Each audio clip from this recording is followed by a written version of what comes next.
What's up, y'all? What's up, y'all? It's Marcus Frazier from Teachable Tuesdays here to motivate you, encourage you, and inspire you to be a better you.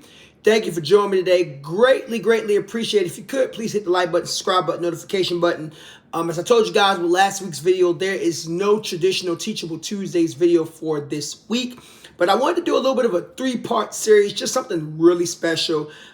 This upcoming Friday, April 5th, I don't know when I'm actually going to drop this video right here, but April 5th, 2024, I'm going to be 33 years old. And I just want to thank God well in advance for just another year of life, another year living, another 365, well, about to be 366 years. Well, I take it back, 366 is next year. But you know what I'm saying, around the sun, all that good stuff. I'm very grateful to still be here. So many things in my life have happened to the point where I should not be here. But I thank God that I'm here in spite of. So what I want to do is I want to do a three-part series where I will break up to you guys 11, or well, it's going to be a total of 33 reasons.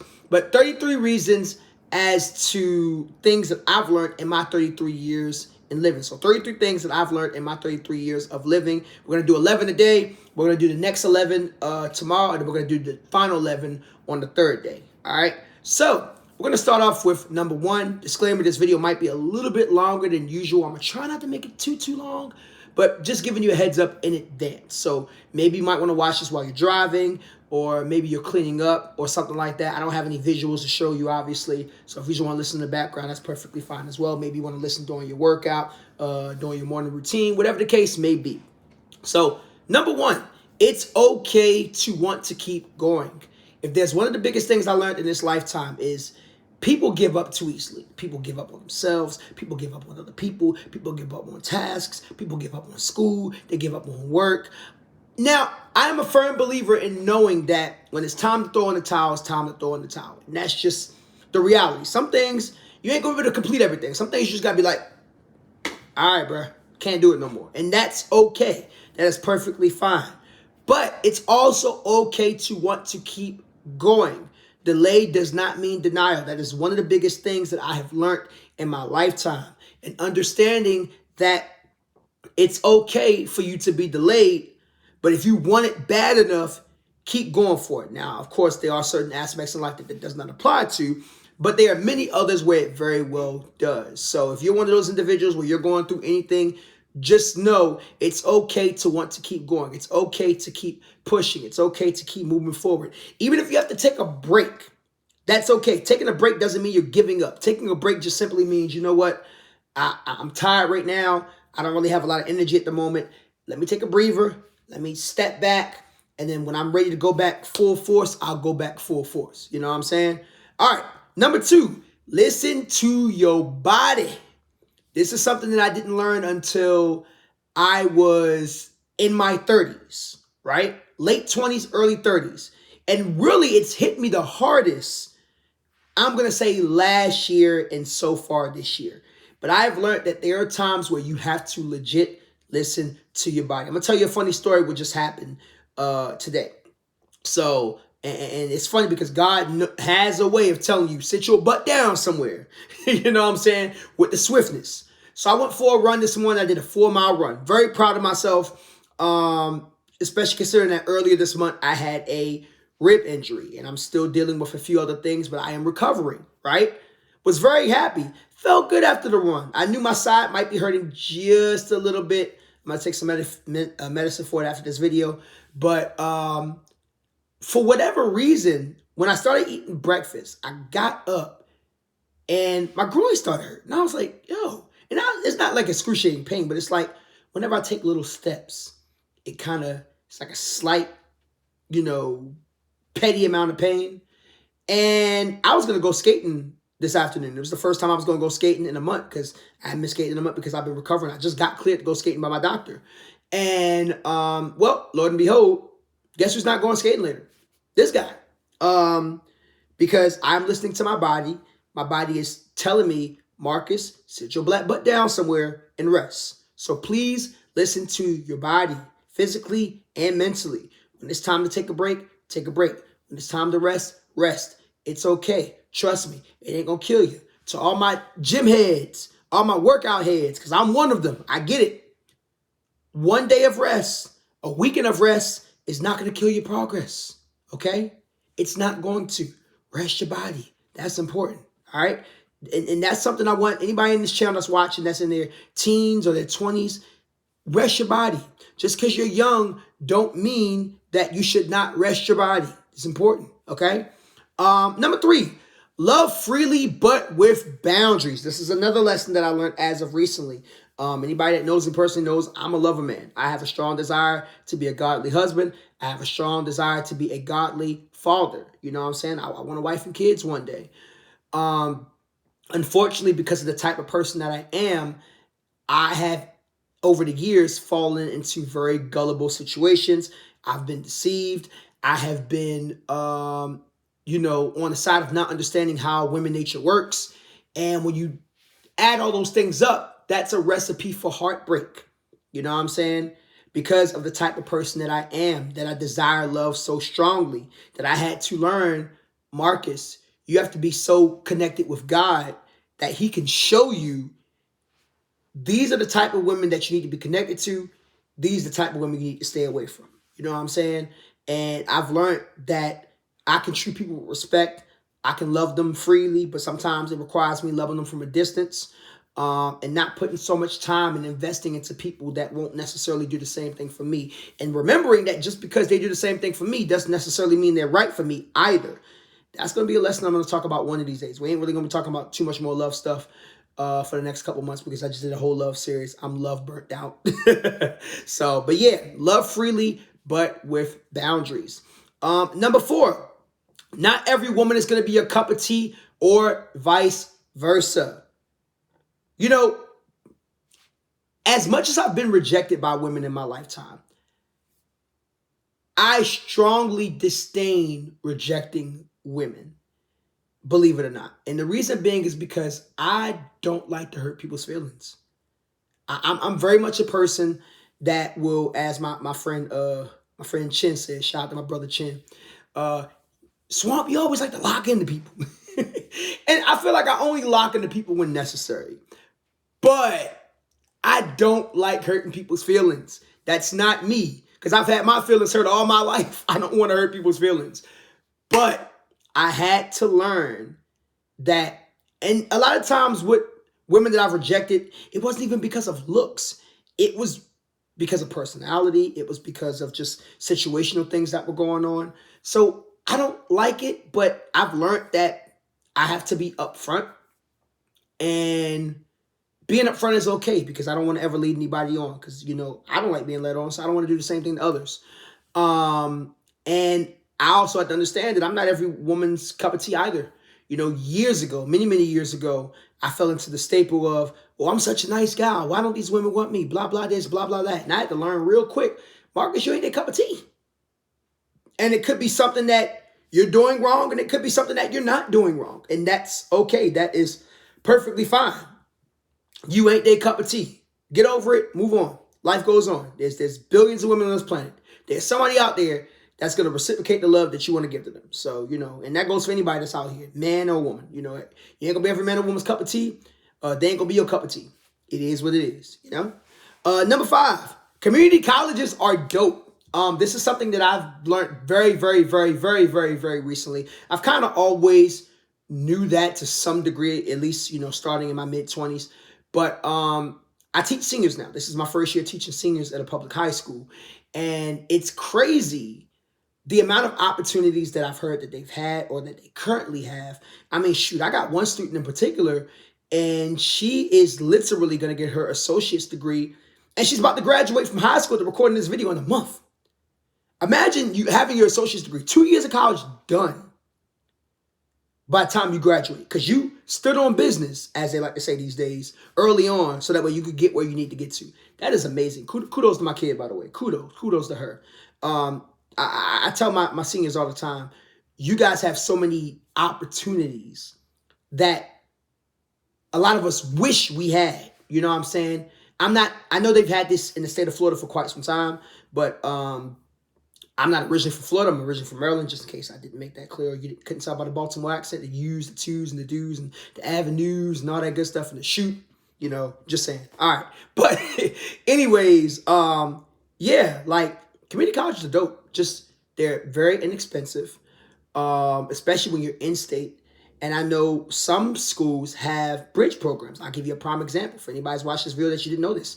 Maybe you could tell somebody you know, or maybe you're a student who's watching this and you didn't know this. But UCF has a bridge program where if you go to Valencia and you do well your first 2 years there, you are automatically accepted into UCF, which is one of the best schools in the nation. How do I know? Because one, I go there. Go Knights, charge on. And then number two, statistically shown. If you look at the factors and, the different programs they have and all that good stuff, I mean, I don't have to tell you, go look it up yourself. But, yeah. So you have a chance to get into one of the best schools in the nation. Just simply by going to Valencia for 2 years. That would, in that case, you could be a high school student where maybe you didn't get accepted because maybe your GPA wasn't good or maybe your SAT scores weren't good or whatever the case may be. You can just go to Valencia and eventually transfer over. And not only that, but you save money because, 4-year universities are a lot more expensive. And you can knock out your general courses out the way and not have to waste your time taking them once you get to whatever 4-year university you're going to. So, yeah, community colleges are dope. I could go on about that. I might make a separate video about that based on the things that I've learned on my own and things that I've learned from my former students who are currently in college. Number 6, if you have to take out a loan for school, you probably shouldn't do it. My. If I told you how much loans I got right now, it ain't even funny, y'all. My loans at this point in my life have become one of my bills. And it's annoying because it's like that could be X hundred of dollars that I could be saving per month, putting it towards something else. Guys, it's trifling. I'm going to be real. It is big trifling. Not small trifling, big trifling. But you know what? Uncle Sam going to get his money one way or another. And that's just what it is. You play the game, you got to pay. So, but looking back on it, I definitely would have took some of my high school years a bit more serious. I didn't graduate with a bad GPA. I graduated with a 2.9, but definitely could have been a lot higher, obviously. Definitely could have took more consideration looking for scholarships. I mean, I'm at the point right now where I have so much knowledge on scholarships that I do plan on getting a doctoral degree in the near future. And I'm going to be applying for scholarships. I'll be behind based on the evidence that I've gained from different scholarship websites throughout all my years of living. So you best believe whatever school I go to for my doctoral degree, regardless if it's UCLA, UCF, or another school, your boy gonna be rolling in dough. He gonna make sure all the tuition, room and board, books, all that good stuff is covered. I ain't playing no games. And I just wish I had the mentality back then that I have now to really grind for it and go get it. And that's what I encourage my students and anybody that I know, any young person that I know, or younger person that I know, to, push for that. You know what I'm saying? Number 7, trust God. That seems self-explanatory, but it ain't. I can't tell you how many situations I've been in where I've doubted and didn't know how a way was going to be made. And God, like, legit pulled something from out of thin air and was like, yoink. And it's like, bruh, what? Like, what, God? And he looking probably like, told you not to worry about it. You know what I'm saying? Like, trust God in all that you do. I mean, there's so many scriptures about trusting God, and this and that. I mean, I could go on for days, but, he's the number one resource. Even when you feel like you don't have anything great going for you, there's still going to be a lot of greatness going for you. So, like, really trust God and understand that you need to trust and respect the process, as my brother Josh will say, right? Number 8, don't hyper-focus on being/not being a particular parent. So a little bit of a story time. Shout out to my dad, by the way. Love him to death. But this story definitely involves him. My dad and I have not always seen eye to eye. And there's nothing personal against my dad. It's just we have two different personalities that at one point in life collided a lot, especially in my early 20s, my late teenage years, early 20s. We bumped heads a lot. It was a lot of things that he couldn't see. It was a lot of things I couldn't see from his perspective. I don't think any perspective was in particular wrong. Now that I'm thinking about it, I think it was just more so of different philosophies, different mindsets, if you will, right? Bearing in mind that my father does have a bit more wisdom because obviously my dad's older than me. So yes, he knows a lot more about life than I do. But just also knowing that I was in a different place in life that my dad had never been before. You know what I'm saying? My dad was more of a street smart cat. I'm more of a book smart cat. So learning how to become street smart and book smart was a bit of a challenge for me. But it was something that I learned really quickly, especially once I got to my mid-20s to my late 20s. And I learned a lot. And, I ended up, applying a lot of my dad's philosophies to my life. But there was one point in time where I tried so hard not to be like my father, because we just were bumping heads so much. Now she's like, I don't want to be like my father. I don't want to do this. I don't want to do that, blah, blah, blah. And I'm not going to get into all the reasons because, it's personal and I don't do, put family stuff out there. But I'm putting this out here in particular, not as a bash against my dad, because my dad is an amazing man. Love him to death.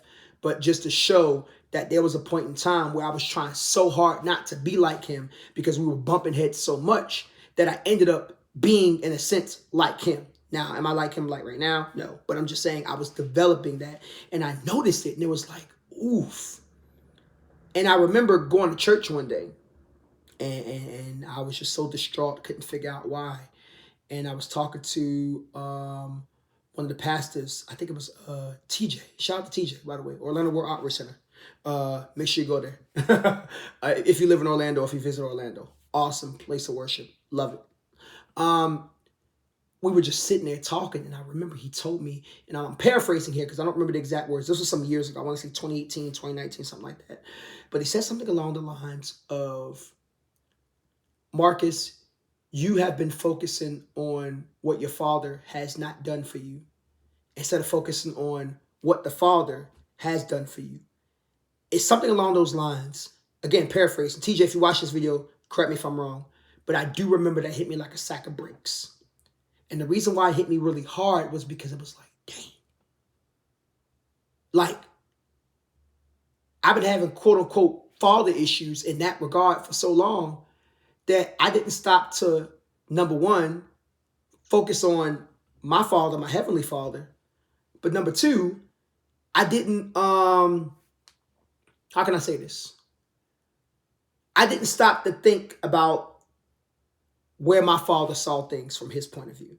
And again, not saying his point of view was wrong, not saying mine was wrong. It's just when you have two different perspectives, oftentimes they collide.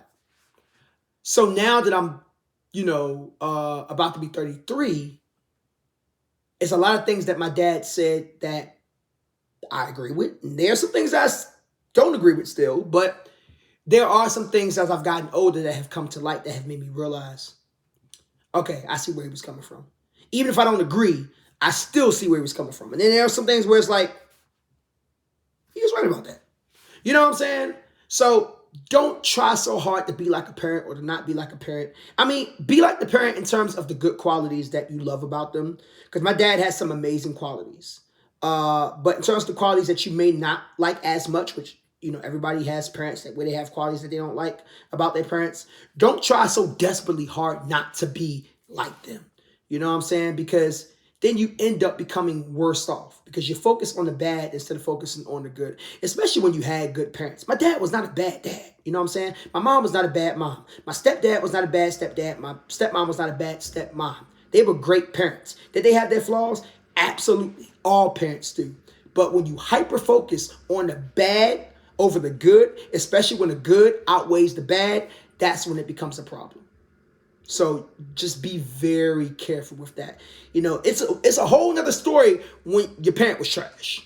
And there are some trash parents out there, unfortunately. Unfortunately, there are some parents that shouldn't have been parents to begin with. They are what I like to call child holders or child donators, if you will. And you know exactly what I mean by that. But sorry, that went on a little too long, but I think that was very important to focus on. I said don't hyper-focus, but I definitely hyper-focused on that one. Number 9. Don't be picky when dating in your early 20s. This is for my fellas. Because I had to learn this. I dated a lot in my 20s. Like, I didn't date a lot, but I dated enough to where it was quite a bit. I wish I wouldn't have. I really, for the bottom of my heart, wish I would not have. And that's only because, like,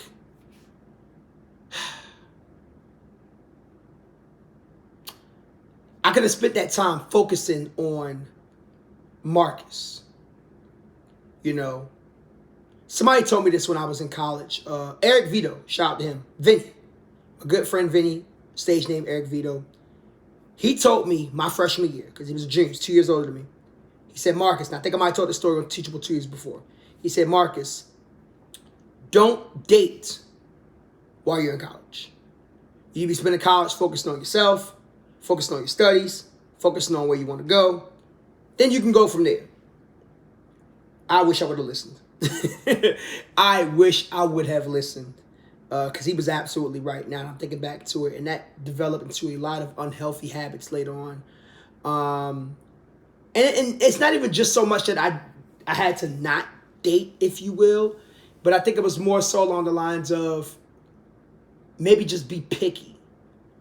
You know, I chose a lot of people I shouldn't have chose. And, you know, back then, when you're younger, you don't know better. You know, some of these things you don't know until you're older. But definitely being more picky would have saved me a lot of heartbreak and a lot of unnecessary drama and trauma. Which leads me to number 10, don't date while in college. Kind of already addressed that without realizing it. And number 11, last one for today's video. Everything ain't personal. Some stuff is just business. I think as human beings, sometimes we take things a little bit too personal. You don't have to take everything personal, okay? Now, it's understandable that you might take this, that, and the third personal, but everything ain't meant to be taken personal. There are some things that you can let it breathe. You know what I'm saying? And just let it be what it's going to be. I told y'all the story about church hurt before. I'm not going to go ahead and repeat it because I've told that story so many times on this channel. But that was business. It wasn't personal. It's hard not to take business personal because it involves you. But at the end of the day, when you realize politics and how they work, if you can't join them, beat them. I know the saying goes, if you can't beat them, join them. No. We forget about the part where if you can't join them, beat them. If I get rejected by a company or a person, okay, cool. That's cool with me. You know how I'm going to beat those odds? I'm going to go ahead and level up and get to where I want to get to and make something happen to me with somebody or some company or even within myself that wasn't going to happen over here. So I think that's very important to know. All right. And those are my first 11 things out of the 33 things that I've learned in my 33 years of living and things that I hope that you apply to your life as well. I think at some point, now that I'm thinking about this, I'm doing this on the fly, I might make topics out of these videos. I really think I will. I think these will be like some of the next Teachable Tuesday topics. So if you have any in mind, the ones that I talked about that you would like me to talk about first, let me know. Leave a comment below. I would love to talk about these topics because I think these things are very important for everybody. All right. It's Marcus Frazier from Teachable Tuesdays, here to motivate you, encourage you, and inspire you to be a better you. Thank you for joining me today. Greatly appreciate it. As of the recording of this video, and this might have changed by then, I don't know yet, but we are at 296 subscribers. We are very close to our 300 mark. My goal is to get to 300 by my birthday. So by the end of the third video of this series, I'm really hoping that we will be at 300 subscribers. So if you watch this video, you made it all the way to the end. First of all, you are freaking amazing. Thank you very much for joining me. Greatly appreciate it. But if you're not subscribed, subscribe. Come through with your boy. You know what I'm saying? We're having a great time over here talking about motivational discussions and blah, blah, this and blah, blah, that, and so on and so forth. And yeah, we'll go from there. So until next time, Marcus Frazier, Teachable Tuesdays, motivate you, encourage you, and inspire you to be a better you. Oh, one more thing before I forget. Sorry, I know I'm prolonging this video, but Skate Life Series is coming back. Why? Because the Skate World Series is here. And I'm freaking excited because in less than 2 weeks, your boy is going to be getting his roll on. Skate Life Series, I'm going to try to make it a little bit more interactive with other people this time. I'm going to be showing you a lot of behind-the-scenes footage from the Skate World Series that you may or may not get from other places. We'll see. But yeah, until next time, peace.